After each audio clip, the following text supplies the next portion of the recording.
अब आगे देखिए पुण्यात्माओं, छोटे छोटे सत्संग हैं क्योंकि ये सत्संगों के सार हैं और हमने सार को ही ग्रहण करना है।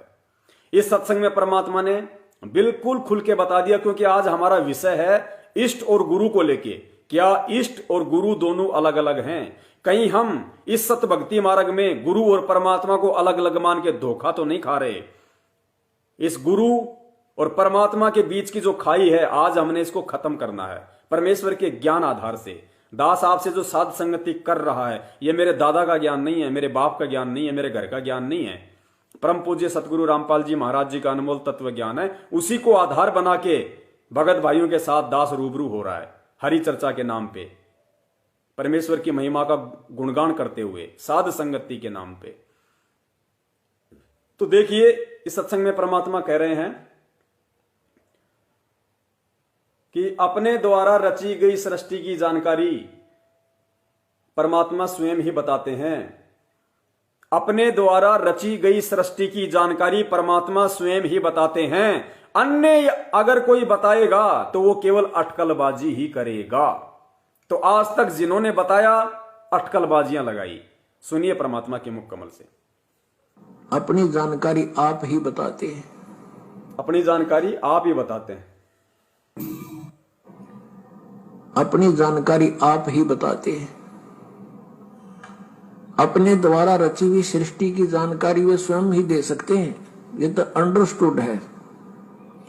हम इस संसार की उत्पत्ति के कितनी अटकल डालें, हमें कह का पता नहीं। तो ये साइंटिस्ट बता दें इतने ऐसे होकर ऐसे होकर ऐसे हो गए, इतने दिनों में ये पृथ्वी बनी, इतने में फलाना बना, ये तो अटकलबाजी है। अपने द्वारा रची हुई सृष्टि को परमात्मा ही बता सकता है और ऐसा ही वो करता है। गुरु यानी टीचर जान सकता। आगे सुन लीजिए सत्संग परमात्मा का कि गुरु कौन होता है और कोई गुरु हो ही नहीं सकता। स्पष्ट बोल दिया परमात्मा ने, खुल के बोल दिया। अब इससे ज्यादा संकेत और क्या करेंगे परमेश्वर? खुल के बोल दिया कि गुरु कौन होता है, टीचर कौन होता है। गुरु परमात्मा होता है और कोई गुरु हो ही नहीं सकता।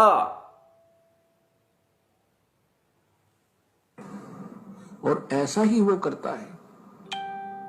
गुरु यानी टीचर जान सकता है। आपको बताया कि गुरु कौन है। गुरु भगवान हो सकता है, दूसरा गुरु हो ही नहीं सकता। क्योंकि गुरु सारी सतगुरु कहो, गुरु कहो, सतगुरु इसलिए कहना पड़ गया कि नकली गुरु बने होगे, नहीं तो गुरु शब्द पर्याप्त है। गुरु माने रास्ता दिखाने वाला, सच्चा रास्ता दिखाने वाला। लेकिन झूठे गुरु होगी इसलिए सतगुरु की आवश्यकता पड़ेगी। तो सतगुरु कहो और उसको गुरु कहो, परमात्मा ही आते हैं और वो ही गुरु हो सकते हैं और गुरु है ही नहीं। बाकी तो गुरु सभी आपको बता दिया, स्पष्ट कर दिया परमात्मा ने कि गुरु केवल परमात्मा ही होता है और कोई गुरु हो ही नहीं सकता आध्यात्मिक क्षेत्र में। तो आज हमारे गुरु कौन हैं? आज हमारे सतगुरु रूप में कौन है? संत रामपाल जी महाराज जी। तो वे क्या हैं? परमात्मा। स्पष्ट कर दिया गुरुदेव ने। पुण्यात्मा सामान्य सत्संग मत समझना इनको। ये परमात्मा के हीरे मोती हैं ये सत्संग। ये परमात्मा के सत्संगों के सार हैं जिन पे हमने तन मन धन से न्योछावर होना है। पर्याप्त है। गुरु माने रास्ता दिखाने वाला, सच्चा रास्ता दिखाने वाला। लेकिन झूठे गुरु होगी इसलिए सतगुरु की आवश्यकता पड़ेगी। तो सतगुरु कहो और उसको गुरु कहो, परमात्मा ही आते हैं और वो ही गुरु हो सकते हैं और गुरु है ही नहीं। बाकी तो गुरु सभी आपको बता दिया। किसी ने बाल काटने सिखा दिया, उसका गुरु हो गया। ये छोटी मोटी अध्यापक शिक्षा को अक्षर ज्ञान करा दिया, उसका वो गुरु हो गया। ये गुरु अलग है। अध्यात्म मार्ग के गुरु का सत्संग में रोल होता है।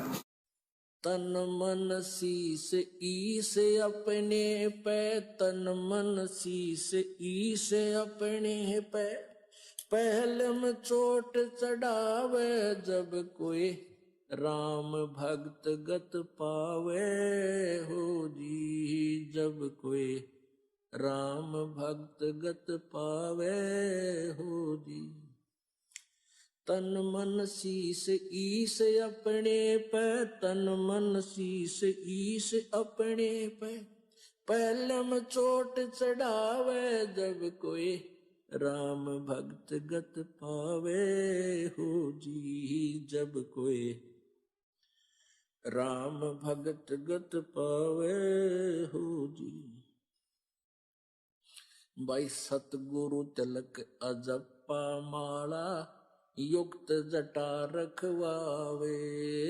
सतगुरु तिलक अजप्पा माला, युक्त जटा रखवावे।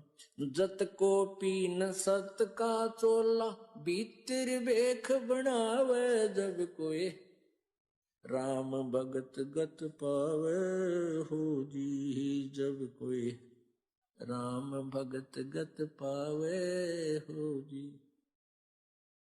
भाई लोक लाज मर्याद जगत की, तरण ज्यों तोड़े बगावे। लोक लाज मर्याद